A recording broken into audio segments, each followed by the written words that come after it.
আল্লাহু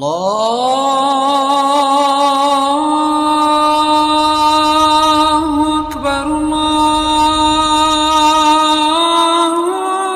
আকবার। কত না ভালো লাগে। ইন্নাল হামদালিল্লাহ নাহমাদুহু ওয়া নাস্তাঈনুহু ওয়া নাস্তাগফিরুহু ওয়া নাউযু বিল্লাহি মিন শুরুরি আনফুসিনা ওয়া মিন সাইয়্যাতি আমালিনা মান ইয়াহদিহিল্লাহু ফালা মুদিল্লা লাহু ওয়া মান ইউদ্লিল ফালা হাদিয়া লাহু ওয়া আশহাদু আল লা ইলাহা ইল্লাল্লাহু ওয়াহদাহু লা শারীকা লাহু ওয়া আশহাদু আন্না মুহাম্মাদান আবদুহু ওয়া রাসূলুহু الذي أرسله بالحق بشيرا ونذيرا وداعيا إلى الله بإذنه وسراجا وقمرا منيرا أما بعد فإن خير الحديث كتاب الله وخير الهدي هدي محمد صلى الله تعالى عليه وسلم وخير الأمور أوازمها وشر الأمور محدثاتها وكل محدثة بدعة وكل بدعة ضلالة وكل ضلالة في النار. أعوذ بالله من الشيطان الرجيم. بسم الله الرحمن الرحيم. تتجافى جنوبهم عن المضاجع يدعون ربهم خوفا وطمعا ومما رزقناهم ينفقون فلا تعلم نفس ما أخفي لهم من قرة أعين جزاء بما كانوا يعملون. بسم الله الرحمن الرحيم. إن الذين يتلون كتاب الله وأقاموا الصلاة وأنفقوا مما رزقناهم سرا وعلانية يرجون تجارة لن تبور. وقال النبي صلى الله عليه وسلم أعددت لعبادي الصالحين ما لا عين رأت ولا أذن سمعت ولا خطر على قلب بشر.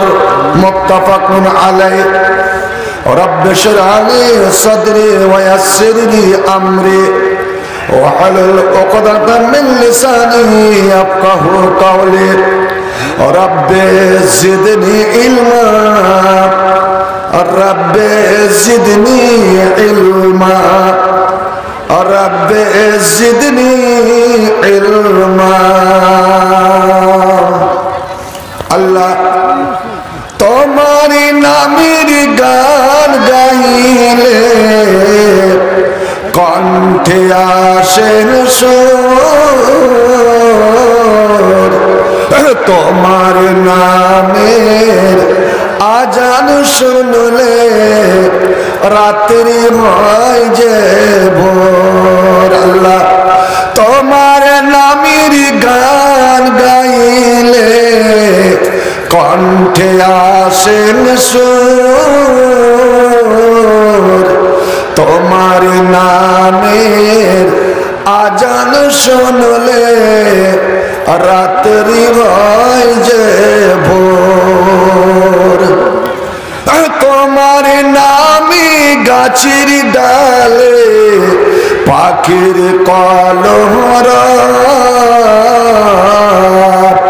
তোমার হাতে জীবন মরণ আনন্দ উৎসব। প্রশান্তি দাও সবার মনে, দুঃখ করে দূর।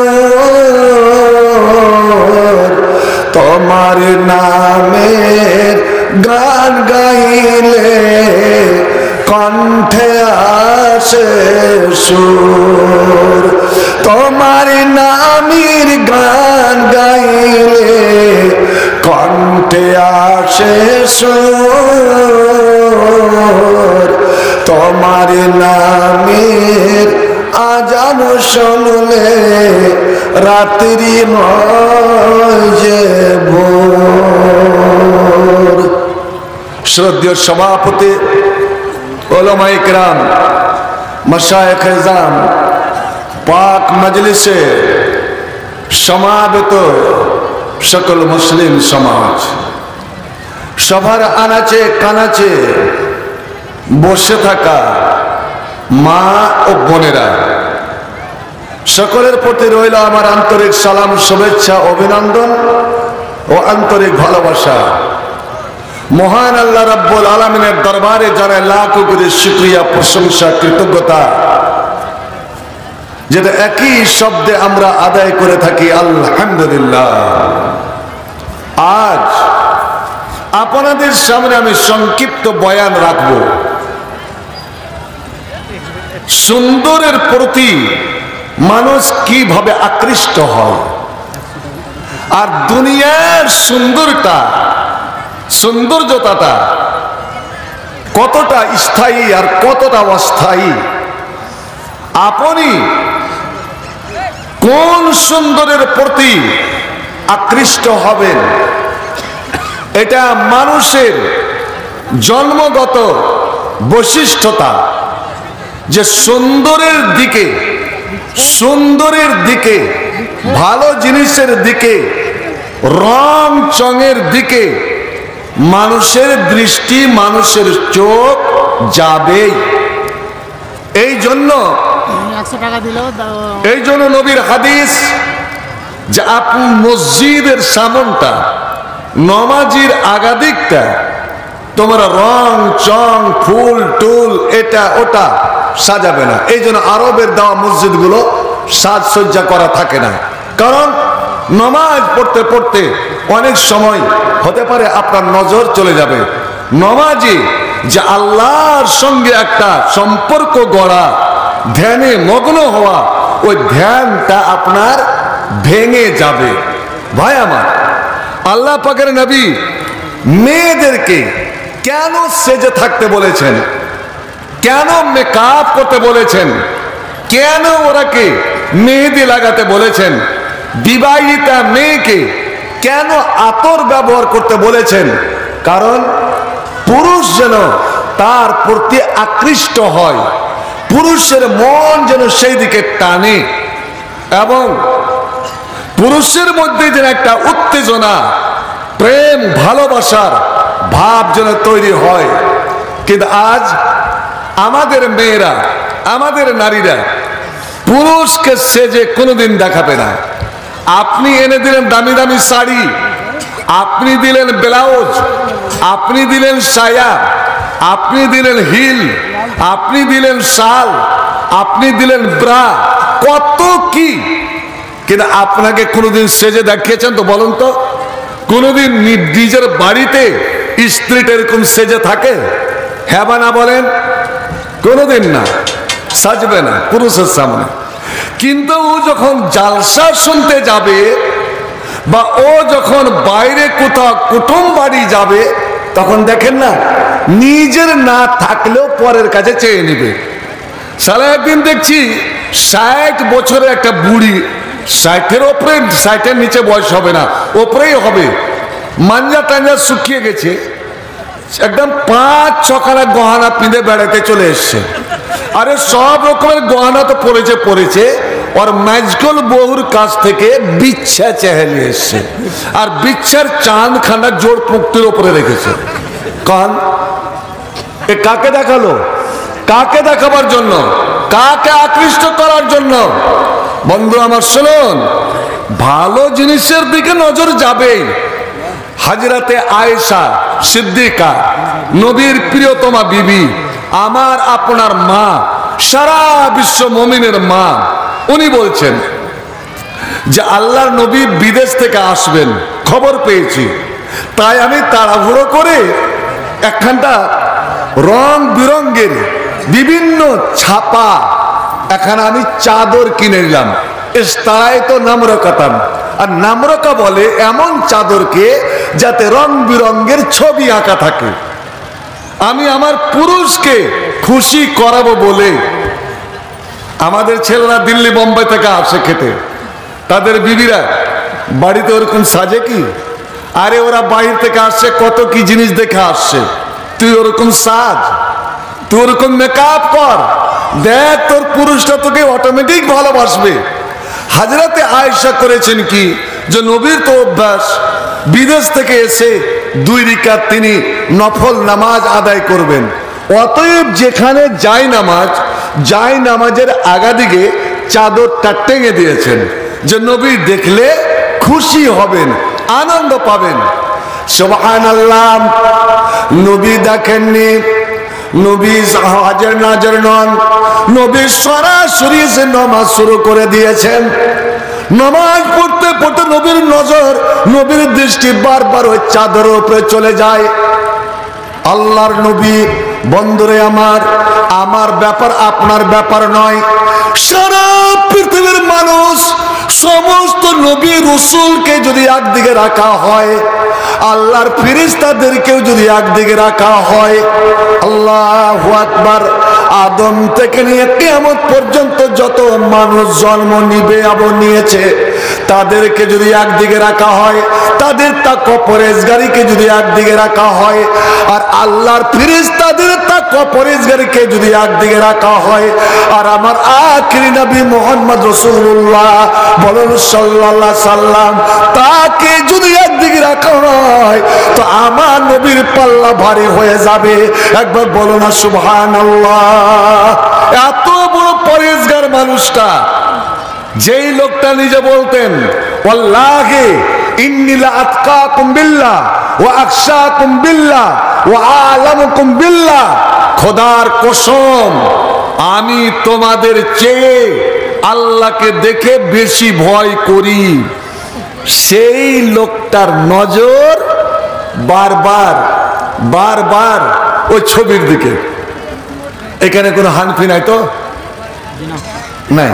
হানফির একটা মশলা আছে, কেউ যদি নামাজ শুরু করে দেয়, কোনো মদলোক বেলাহারকে মুলবি নামাজ পড়ছে, ওর আগাদিক দিয়ে ওর সামন দিয়ে যদি একটা আলগা অজানা অচিনা আলগা একটা যুবতী মেয়ে চলে গেল, আর যাবার সময় শরীরের কোনো জিনিস ওকে দেখিয়ে দিল, আর দেখাও নিল, তো তাতে নামাজ নষ্ট হবে না, নামাজ হয়ে যাবে। মানে ছাড় দিয়ে দিল, অন্যকে দেখো। আর নিজের স্ত্রীটা যদি আগাদিক দিয়ে চলে যায় তো নামাজ ভেঙে গেল, নামাজ নষ্ট। আচ্ছা কয়েন তো এটা কোনো ফতোয়া হলো জি? আপনার নিজের স্ত্রীটার দিকে নজর বেশি যাবে না আলগা একটা ওই আপনার স্ত্রীর হাতের পান বেশি ভালো লাগে না শালিটার হাতে? সত্যি করে বলেন যুবকেরা, স্ত্রীটার হাতের পানিটা ভালো লাগবে না সালাইজের হাতের? বলেন, স্ত্রীটার শরীর মলাটা ভালো লাগবে না যদি ভাবিরা চাচতো বহিন, মামাতো বহিন, খালাতো বহিন ঘোড়া মলা করে শরীরটা যদি আপনার হলদি দিয়া মালিশ করে তখন বেশি মজা লাগে? তওবা করেন। নিজের স্ত্রীটা গেলে নামাজ নষ্ট, আর অপর চলে গেলে নামাজ একদম তুষ্ট, নামাজ হয়ে গেল। হায় রে আল্লাহ। বন্ধু আমার, নবী আমার বললেন, নবীর নজর বারবার চলে যাচ্ছে, নবী তাড়াতাড়ি নামাজ শেষ করে দিলেন। এত তাড়াতাড়ি নামাজ নবী কোনোদিন পড়েন না, আর নামাজ পড়ে নিয়েই আমরা হলে আয়েশা এই চাদরটা একটু হটিয়ে লাও তো, ওই চাদরটা কি জন্য কিনেছো এটাই বলতাম। বন্ধুরে আমার, এ মুসলিম সমাজ, আজ সমাজের মধ্যে শরীয়ত বিরোধী কাজগুলো হয় আমার বেটার দ্বারা, আমার ছেলের দ্বারা, আমার পোতার দ্বারা, আমার পতিনের দ্বারা, আমার মেয়েদের দ্বারা, আমার নাতিনদের দ্বারা, নাতিদের দ্বারা, কি আমরা দেখেও দেখি না, এমন শুনেও শুনি না, আমরা তারা কিছুই বলি না। শুনুন শুনুন, আল্লাহ নবী ওই চাদরটাকে ধরলেন, শক্ত করে ধরলেন, সোম্মা হাতা কাহা, আর এমন যে টান দিলেন যে ফড়ফড় ফড়ফড় করে নতুন চাদরটাকে দুই টুকরো করে ফেলে দিলেন। সুবহানাল্লাহ। কারণ শরীয়ত বিরোধী কাজ, যে কামটা, যে জিনিসটা উনি নামাজে বাধা দিতে পারে, নামাজকে নষ্ট করতে পারে, ওই জিনিস কোন মুসলমানের ঘরে, মুমিনের ঘরে, কোন আল্লাহওয়ালার ঘরে সেই জিনিসটা থাকতে পারে না। আয়শা দৌড়ে যায়, এটা কি? হুজুর, ইস্তারাই তো লাক, নবী গো, আমি এটা আপনার জন্য খরিদ করেছিলাম। আপনার জন্য? কেন? আপনার জন্য একটা বালিশ তৈরি করতাম, একটা গদি তৈরি করতাম, আপনি বসতেন, আরাম করতেন। নবী বললেন, কাদ আলহাতনি আনিস সালাতি আনফা, আয়েশা রে, তোমার এই চাদরখানা এক্ষুনি নামাজ থেকে আমাকে গাফেল করে দিয়েছিল, আমার আল্লাহর সঙ্গে ধ্যানটা আমার ভেঙে দিয়েছিল। ওতে এটা মুহাম্মদের বাড়িতে থাকা যাবে না, রাখা যাবে না। সুন্দরের প্রতি টান, এটা নবীদেরও হয়েছে। আদমও এক বেটার দিকে আকৃষ্ট হয়ে গিয়েছিলেন, এটা অটোমেটিক ব্যাপার।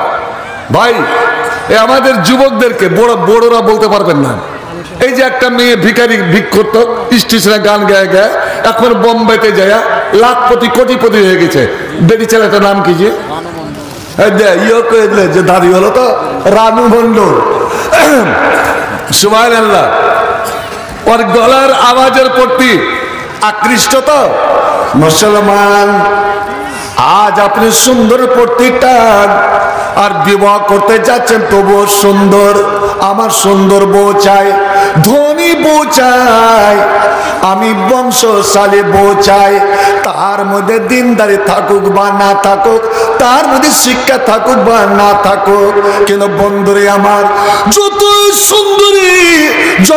সুন্দরী বিয়ে করে আনুন না কেন, আপনি বিশ্ব সুন্দরীকে আপনি বিয়ে করলেন, আপনি ভারত সুন্দরীকে বিয়ে করে নেন, আপনি এশিয়ান সুন্দরীকে ভালো করে নেন। ওরে বন্ধু আমার, যখন একটা ছেলের মা হলো, একটা ছেলের মা হতে না হতে তার সৌন্দর্যতা কোথায় চলে গেল? ওর গালে ম্যাস্টার দাগ পড়ে গেল, ওর ঝুরঝুরি চলে এলো, দাঁত উঠে গেল। বন্ধু আমার, এ কেমন সুন্দর! কিছুদিন পরে দেখা গেল ওর চুলগুলো বেঁকা হয়ে গেল, চুল ছোট হয়ে গেল, চুলে পাক ধরে গেল। আর কিছুদিন পরে দেখা গেল সমস্ত দাঁতগুলো এক এক করে উঠে পড়ে গেল। একে সুন্দর কেমন করে বলা যাবে বলো? যে সুন্দরী মেয়েটা দিনে একবার হলেও যে পায়খানা করে, যে পেশাব করে, যার নেটা পোটা বের হয়, যার থুতু বের হয়, ঘেমে গেলে, যতই সুন্দরী মেয়ে হোক না কেন, যতই সাবুন, shampoo, body wash, body spray ব্যবহার করুক না কেন, গরমের দিনে যদি ছেলে হোক বা মেয়ে হোক, যদি ঘেমে যায়, ব্লাউজ গায়ে দিয়ে আছে, কাজ কাম করছে, কিন্তু খুব স্মার্ট মেয়ে, খুব মজা কিয়া মেয়ে, ও আপনাকে যদি বলে এজি কি এটা এসো তো, আপনি গেলেন, কি কইছো? তা আমার বগলটা শুনে দেখো তো, শুনবেন? শরীরটা মহকিবে কি? তো সুন্দর কোথায়? যে মেয়েটা 2 দিন যদি দাঁত পরিষ্কার না করে, মুখ পরিষ্কার না করে, তো মুখ থেকে আপনার একটা ভেজকা দুর্গন্ধ বের হবে। আপনার পার্শ্বে যাবেন না, ওর দিকে আপনি তাকাবেন না। এ সুন্দরী কেমন করে হলো? আর তার জন্য আজ পাগল, বিবাহ হয়নি আপনার, আর রাত 12টায় 1টাতে বাঁশ থোপে গিয়া, কেলার থোপে গিয়া, আর পুকুরের ধারে বসে বসে কার সঙ্গে আপনি টুকুর টুকুর করে গল্প করেন, আর গল্পর তালে তালে করে মোবাইলে চুম্মা। এটা কোথায় ভাইজান বলুন? আপনি বাথরুমে গিয়ে পায়খানার ঘরে গিয়ে, গোসলখানাতে গিয়ে গেট বন্ধ করে চুপে চুপে আপনি কথা বলছেন। আহারে মুসলমান, সময়টা আমার তোমার জন্য খুব দুঃখজনক সময় যাচ্ছে। এই যে মুখের জেনা, এই যে মুখের ব্যভিচার তুমি করছো, এই পাপ আল্লাহ ক্ষমা করবে? শুনুন, আমার আল্লাহ বলছেন, ওরে দুনিয়া যতই সুন্দর হোক না কেন, ফুল যতই সুন্দর হোক না কেন, দুনিয়ার সৌন্দর্যতা, দুনিয়ার মেয়ে ছেলেদের রূপ রেখা, এটা অস্থায়ী, অল্প দিনে সমস্ত রূপ চলে যাবে রে। তুমি তোমার ধল রঙের গৌরব করিও না, তুমি তোমার শরীরের রঙের গৌরব করিও না। এইটা তোমার একদিন রং ঢলে যাবে, তোমার শরীর ঢলে যাবে, তোমার চামড়াতে ভাঁজ পড়ে যাবে। এ মুসলমান, রে যুবকেরা, তুমি ওই সুন্দরের প্রতি আকৃষ্ট হও, ওই সুন্দরের দিকে তাকাও এবং ওই সুন্দর তুমি চাও। যে সুন্দর জগতে, যে সুন্দরীদের পাশে তোমাকে চিরদিন চিরদিন অনন্তকাল ধরে থাকতে হবে, ওখান থেকে আর তুমি আসবে না, আসবে না। ওই চিরদিন যেখানে থাকবো, চির অনন্তকাল যেখানে থাকবো, আল্লাহ ওখানে যেন আমি সুন্দর পাই। কেমন সুন্দর? শুনুন শুনুন, নবী আমার বলছেন, আল্লাহ রাব্বুল আলামিন যেন আমার নবীর দ্বারাই বলেন, এ নবী তুই বলে দাও, আজ তুমি দামায়পুর জালসার সমস্ত শ্রোতাদেরকে বলে দাও, পুরুষদেরকে বলে দাও, রে পুরুষরা শোন, রে আল্লাহর বান্দারা শোন, আমি আল্লাহ তোমাদের জন্য পরকালে আমি জান্নাতে এমন এমন সুন্দর সুন্দর জিনিস আমি তৈরি করে রেখেছি, আমি প্রস্তুত করে রেখেছি, যেটা কোনোদিন তোমাদের দৃষ্টি, তোমাদের চোখ দেখেনি, চোখে কোনোদিন দেখনি। ভাইজান, আমরা আল্লাহ নবীকে দেখেছি, সামনে কোনো হাজি বসে আছেন, সামন দিকে কোনো হাজি বসে আছেন, হাতটা চালেন তো, বা আমার স্টেজে যদি কোনো হাজি বসে থাকে তার একটু হাতটা দেখান তো। ওর আলহামদুলিল্লাহ, মদিনাতে গিয়ে মনটা তোমার কত ছটপট করেছিল, কিন্তু আপনি হাত নবীকে দেখতে পেয়েছেন কি? পাননি। ইউসুফ নবীর নাম শুনেছেন? আল্লাহু আকবার। অর্ধেক রূপ আল্লাহ দিয়েছে সারা পৃথিবীর মানুষকে, আর অর্ধেক রূপ দিয়েছে হযরত ইউসুফকে, যাকে দেখে মিশরের মেয়ে ছেলেরা হাত কেটে দিয়েছিল, আঙ্গুল কেটে দিয়েছিল। সুবহানাল্লাহ। বন্ধু আমার আল্লাহ বলেন, ওরে আমি এমন এমন সুন্দর জিনিস তোদের জন্য তৈরি রেখেছি যা তোদের চোখ দেখেনি। আমার নবীর ব্যাপারে হযরতে হাসান বলেন, ওগো নবী, তোমার তারিফ, তোমার গুণ কি করে গাইবো, তোমার কেমন করে গুণ গাইবো? এইটুকু যথেষ্ট যে আদম থেকে নিয়ে কিয়ামত পর্যন্ত কোন মা তোমার মতন সুন্দর ছেলে জন্ম দিয়ে দেয়নি, আর দিতে কোনোদিন পারবে না। তোমার মতন সুন্দর এই দুই চোখে কোনোদিন দেখেনি, আর কিয়ামত হয়ে যাবে দেখতে পাবে না। শুধুই তাই নয় রে বন্ধু, হযরতে ইউসুফ এবং যত নবী যত রাসূল 1,24,000 নবীকে একদিকে রাখেন, আর আমার নবীর রূপের পাল্লা, রূপটাকে একদিকে রাখেন, তো আমার নবীর রূপের পাল্লা ভারী হয়ে যাবে। সুবহানাল্লাহ। সেই নবীটাকে কি আপনার দেখতে চান না? সেই নবীকে কি দেখতে চান না? এর রানু মন্ডল ভক্তরা, কি রানু মন্ডল সুর রে, যে মেয়েটা একটা ভালো শুদ্ধ বাংলা বলতে জানে না, হিন্দি বলতে জানে না, ইংরেজি বলতে জানে না, আজ মুসলমানের বেটারা তার ছবি নিয়া, তার গান নিয়া আজ মোবাইলে লোড করে যেখানে সেখানে শুনে আর শোনায়। কিন্তু বন্ধু আমার, এই কোরআন বলে, দুনিয়াতে আমি এমন একজন সুরিলি, এমন একজন মিষ্টি সুরের মানুষ পাঠিয়েছিলাম, এরে আমার বান্দারা তোরা শোন, সুরের মালিক আমি আল্লাহ। এই গলা আমি দিয়েছি রে, আমি মেয়েদের সুর একরকম দিয়েছি, পুরুষদের সুর একরকম দিয়েছি, আবার পুরুষের মধ্যে তারতম্য দিয়েছি। এমন এমন মানুষ দুনিয়াতে পাঠিয়েছি যাদের সুরে দুনিয়া পাগল হয়ে যেত, পাখি পাগল হয়ে যেত, বনের গাছ গাছরা পাগল হয়ে যেত, পাহাড় পর্বত আনন্দের নাচতে আরম্ভ করে যেত, জলের মাছ পর্যন্ত ডান্নাতে উঠে নাচতে লাফাতে আরম্ভ করে দিত। এমন সুর আমি দিয়েছিলাম, এমন সুর দিয়েছিলাম, সেটা হলো হযরত দাউদ আলাইহিস সালাতু ওয়াস সালাম। বন্ধু আমার, আমি কোরআনে পড়লাম, আমি আলেমদের মুখে শুনলাম, কিন্তু দাউদের সুর কেমন আমি শুনতে পেলাম না, শুনতে পেলাম না। কিন্তু আজ আমি দেখাবো, আপনার ধৈর্য ধরুন, আজ আমি দেখাবো ওই নবী দাউদের সুর আপনারা শুনতে পাবেন কি পাবেন না।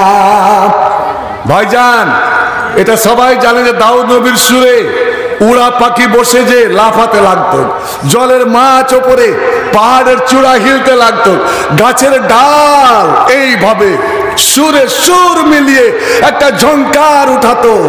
আল্লাহ রে আল্লাহ, সমস্ত নবীর সুরকে একদিকে রাখেন, সব নবীর সুরকে একদিকে রাখেন, আর আমার আখির নবী মুহাম্মদ রাসূলুল্লাহ সাল্লাল্লাহু আলাইহি সাল্লাম গভীর রাতে যখন কোরআন তেলাওয়াত করতেন, এই কোরআনে যখন নবী সুর দিতেন, আল্লাহু আকবার, কি বলবেন বন্ধু।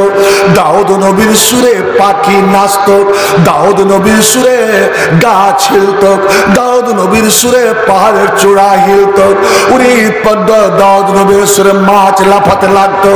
কিন্তু আমার নবীর কণ্ঠ, আমার নবীর সুর, যে সুরে স্বয়ং আল্লাহ আরশে পাগল হয়ে, আল্লাহ আরশে কান লাগিয়ে লাগিয়ে আমার নবীর কোরআন শুনতেন, স্বয়ং আল্লাহ আমার নবীর কোরআন শুনতেন।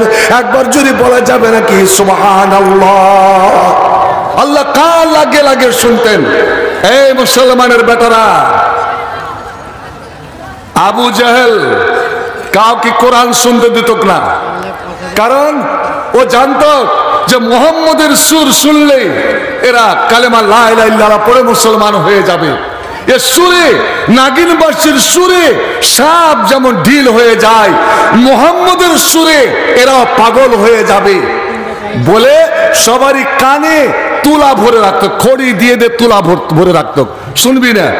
কিন্তু যখন রাত অনেকটা হতো, মানুষ ঘুমিয়ে যেত, তখন এই আবু জেহেল, এই ওতবা সাইবা, আবু লাহাব, সুফিয়ান, আবু সুফিয়ান, বুড়ো বুড়ো কাফেরেরা, কাফের নেতারা, লিডারেরা, ওরা বাড়িতে ঘুমাতে পারত না। ওরা দৌড়ে গিয়ে মুহাম্মদের ঘরের চারদিকে ওরে আড়ালে আবডালে লুকিয়ে লুকিয়ে লুকিয়ে লুকিয়ে আমার নবীর সুর শুনতো। আমার নবীর সুরে সারা রাত তারা পাগল হয়ে থাকতো, পাগল হয়ে থাকতো। হাই মুসলমান, এবার বলো তো দেখি, ওরা ভালো হলো না আমরা ভালো হলাম যে আমরা এতদিন ধরে মাদ্রাসা চালালাম, কিন্তু দামাইপুরের কোনো বাড়িতে কোনো একটা রাত কোরআনের শোনা হলো না, কোরআন আবৃত্তি করা হলো না, বরঞ্চ প্রত্যেক বাড়িতে আজ টিভির ভরমার, মোবাইলের ভরপুর, মোবাইলের গান, টিভির গান। বলো এটাই কি মুসলমান?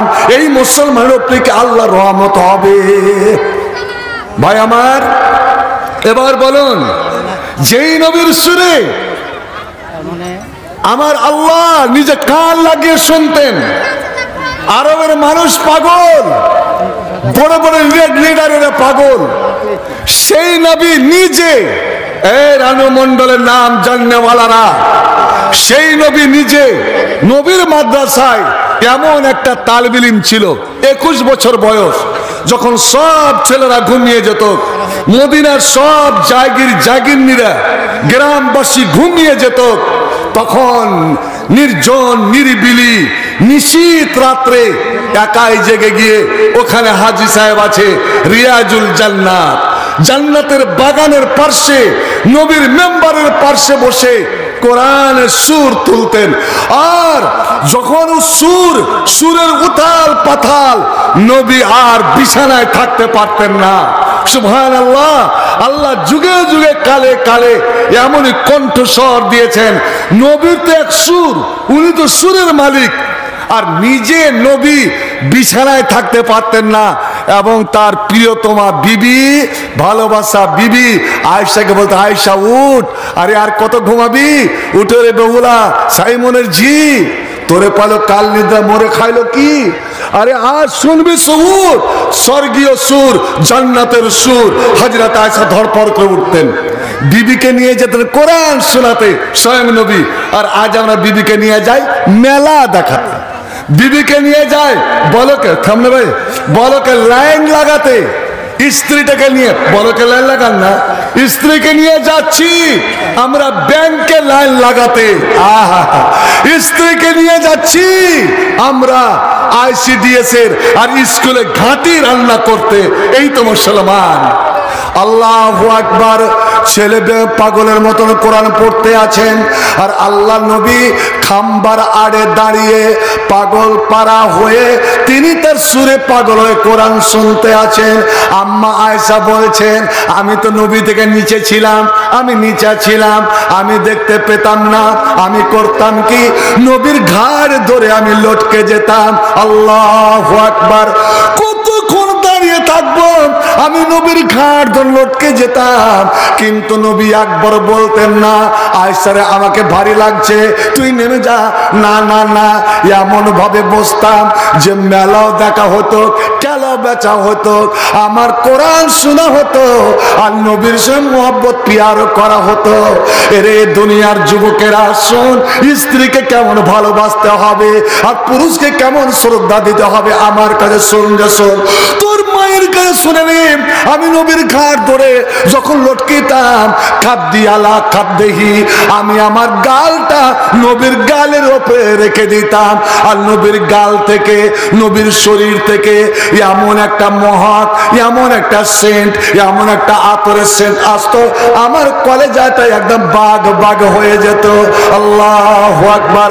বন্ধুরে আমার, দুনিয়াতে একটাই মানুষ, দুনিয়াতে একটাই মানুষ ছিল যার ঘাম দুনিয়ার আতরের থেকে দামি, যার মুখের থুতু, যার মুখের লালা কোনদিন মাটিতে পড়ত না। যখনই নবী আমার থুতু ফেলতেন, সাবার হাতে লুপে লেতেন, আর যেমন আর মালিশ করি, একবার হাতে কাড়াকাড়ি করি, তার শরীরে মালিশ করতে লাগতো। বন্ধু আমার, আল্লাহ নবীর উরিপ ঘামকে নবীর সাহাবীরা, সাহাবীদের বিবিরা শিশিতে ভরে রাখতো। ইয়া রাসূলুল্লাহ, আপনার ঘাম শিশিতে ভরে রাখি এই জন্য যে আমাদের মেয়েদের যখন বিয়ে শাদী হয়, আমরা তখন এই ঘামগুলো পানিতে মিশ্রণ করে আমরা জামাই, বেটি জামাইকে উপহার দিই।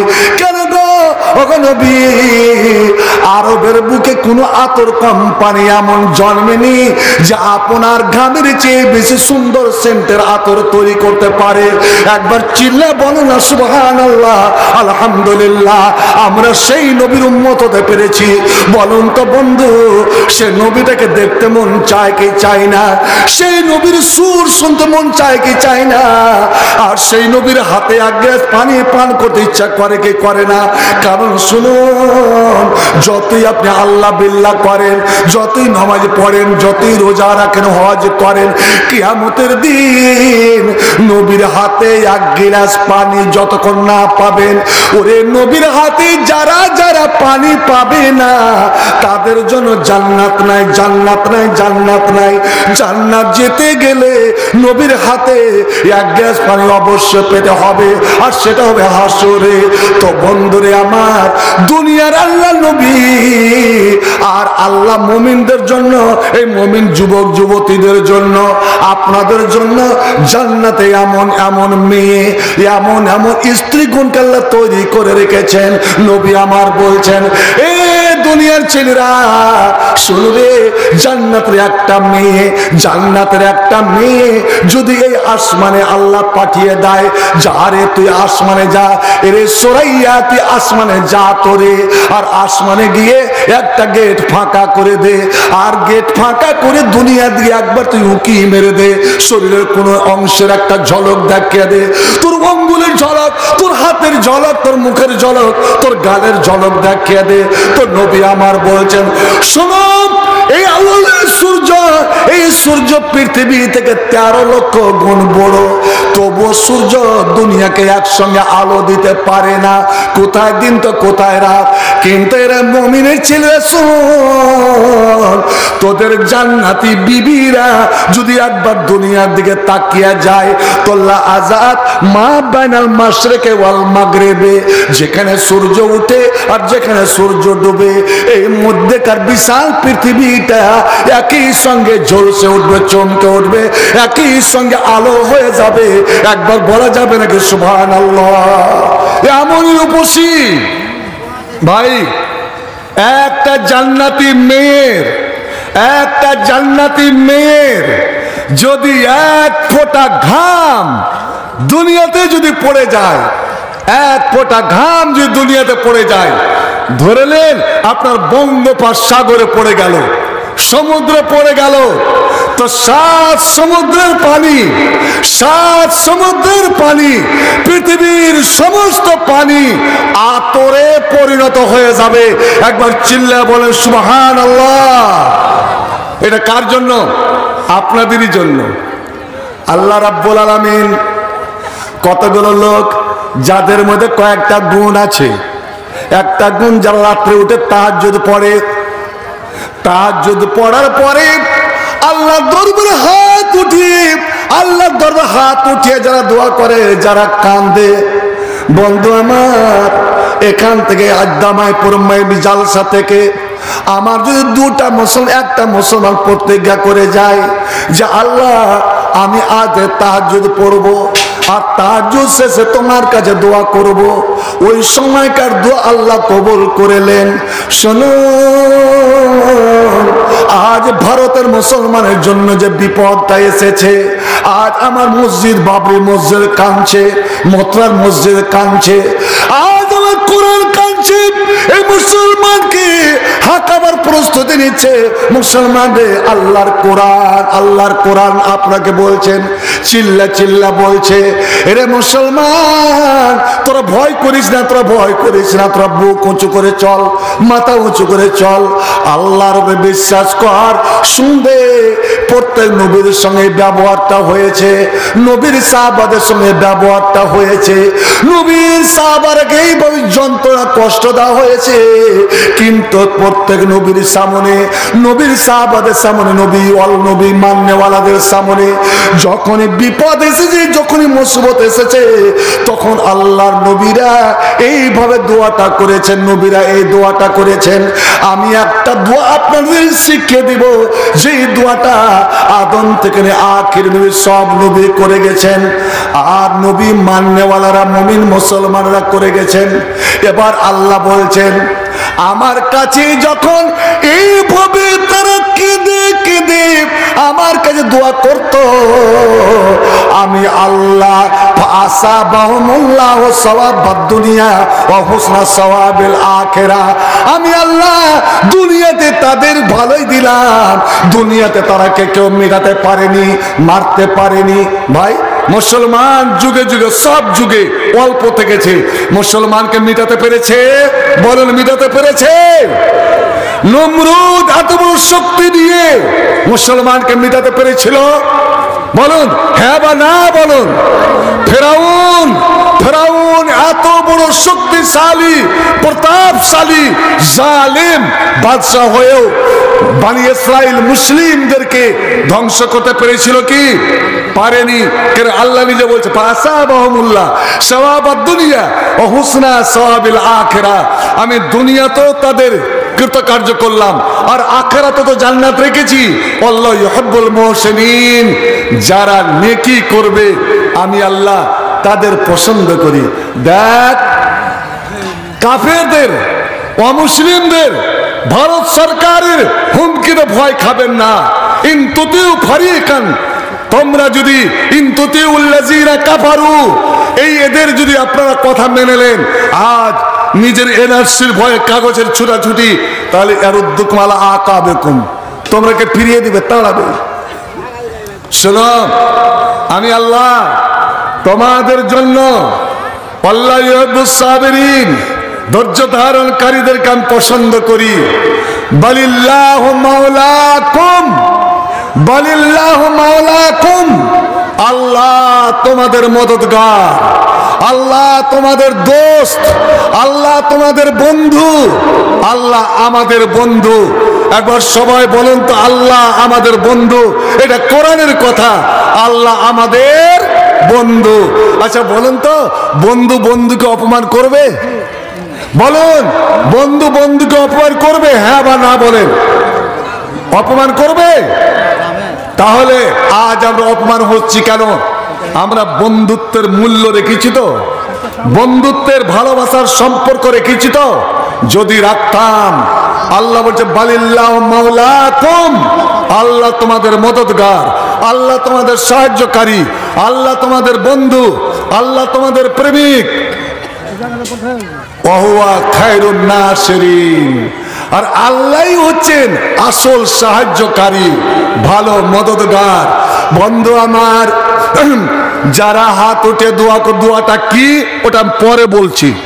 দোয়া করলো ওয়ামিম্মা রাযাকনাহুম ইউনফিকুন, আর আমি যা টাকা পয়সা, ধন দৌলত, জমি জায়গা, মাঠ বাড়ি বাড়ি আমি যা দিয়েছি, সেইগুলোর মধ্য থেকে আমার পথে, আমার জন্য, আমার কোরআনের জন্য, আমার ইসলামের জন্য, আমার দ্বীনের জন্য তারা খরচ করে। ভাইজান, টাকা পয়সা ধন দৌলতের মালিক কে গো? আপনারা বলেন তো, আপনাদের কাছ থেকে শুনবো। ঘুমিয়ে আছেন, জেগে আছেন? আপনার মালিক, আমার মালিক কে? আর আপনার ধন মাল টাকা পয়সার মালিক আল্লাহ। সত্যি আপনার কালীগঞ্জ, সকালে কালীগঞ্জে চা খেতে যায়, একবারে চা খেয়ে কয় টাকা দেন? একবারে চা খেয়ে কয় টাকা দেন? চা, বিস্কুট আর পান কয় টাকা গেল? আর জুমার দিন মসজিদে কয় টাকা দেন?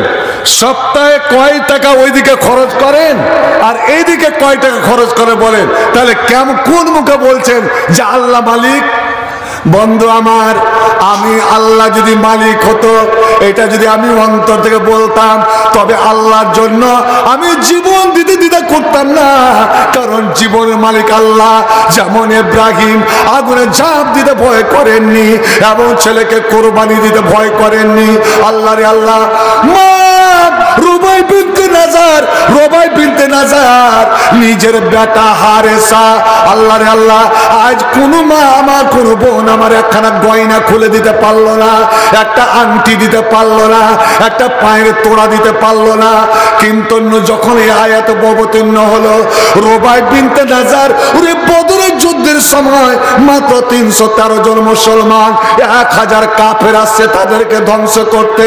রুবাই বিনতে নাজার আরবের সবচেয়ে সুন্দর বেটা, সুন্দর ছেলে, 17 বছরের ছেলে, 17 বছরের ছেলে হারেসা, একটি মাত্র ছেলে, বিধবা মা, স্বামী মরা স্ত্রী। আল্লাহ রে আল্লাহ, এই ছেলেকে নিয়ে এসে নবীকে বলছে, ইয়া রাসূলুল্লাহ, আমি আমার ছেলেকে দান করে দিলাম, আপনি আমার ছেলেকে কবুল করলেন। এবং ছেলের কানে কানে বলছে, এরে ছেলে শোন, তোকে আমি নবীর জন্য, নবীকে রক্ষা করার জন্য, নবীর নেগেবানি করার জন্য দান করলাম। যুদ্ধের ময়দানে গিয়ে দুশ্মনেরা নবীকে মারার চেষ্টা করবে রে। এরে হারেসা, তুই যদি আমার ছেলে হতো, শোন, তুই বেঁচে থাকতে, তুই বেঁচে থাকতে যদি আমার নবীর শরীরে একটা আঁচড় লেগে যায়, দুশ্মনের আঁচড় লেগে যায়, আমি মা রোবাই, আমি তোকে কোনোদিন ক্ষমা করতে পারবো না। এরে বেটারে, তোর মতন 100 বেটাকে আমি ত্যাগ করতে পারি, 100 বেটাকে আমি কুরবানি করতে পারি, কিন্তু আমার না, আমার আকা মাওলা তাজদার মাক্কি মাদানি, আমি নবী মুহাম্মদের জন্য আমি একটা আচরণ আমি বরদাস্ত করব না। আল্লাহু আকবার। চিন্তা করেন, কেমন মুসলমান? আল্লাহ, স্ত্রী কাঁদছি কারণ আজ যেমন অনেকে দান করলো 1000 টাকা, 2000, 10,000, কিন্তু এমন গরিব যে বেচারা 100 টাকা দিতে পারলো না। বন্ধুরা, সবাই যুদ্ধের ময়দানে যায়, ইসলামের সেবা করতে যায়, আর আল্লাহর পথে যারা শহীদ হয়ে গেল, আল্লাহর পথে যারা জীবন দিয়ে দিল, তারা সরাসরি জান্নাতে চলে গেল। আল্লাহর আরশে গিয়া তারা বাস করে, আল্লাহর আরশে গিয়া সে রূহগুলো বাস করে। আল্লাহ পাখির আকার দিয়ে দেয়, সকাল সন্ধ্যা আল্লাহ তাদের সঙ্গে দেখা করেন, আল্লাহ কথা বলেন। এত বড় ভাগ্য। বন্ধু আমার, মদিনার একটা বাড়িতে আজ কান্না শুরু হয়ে গিয়েছে, কান্না। স্ত্রী একদিকে বসে কাঁদছে, 3টা বেটা একদিকে বসে কাঁদছে। বেটার না, একটা বেটার নাম মুয়াজ, একদম মাঝকল বেটা মুয়াব্বের, ছোট বেটা খাল্লাদ, এই 3 ভাই বসে কাঁদছে। আল্লাহ, আজ অনেক বেটারা বাবার সঙ্গে যুদ্ধের ময়দানে যায়, কিন্তু তুমি আমাদেরকে খোড়া, আমাদেরকে ন্যাংরা বাপ দিয়েছো। এই ন্যাংরা বাপ তো যুদ্ধের ময়দানে যেতে পারবে না। আল্লাহ, এই বাপকে রেখে আমরা কেমন করে যুদ্ধের ময়দানে যাই? স্ত্রী কাঁদছে। আল্লাহ, এই মদিনার কত মেয়ে নিজের পুরুষকে গোসল করিয়া আর আতর মাখিয়া ওকে যুদ্ধের ময়দানে বিদায় করলো। স্বামী গো, আপনি যান, এই কোরআনের জন্য জীবনটা দেন। আমি কিয়ামতের দিন আল্লাহকে বলবো, আল্লাহ, আমি যে বিধবা হয়েছিলাম, আমার যে সোহাগ মিটেছিল, একমাত্র তোমার দিনের জন্য।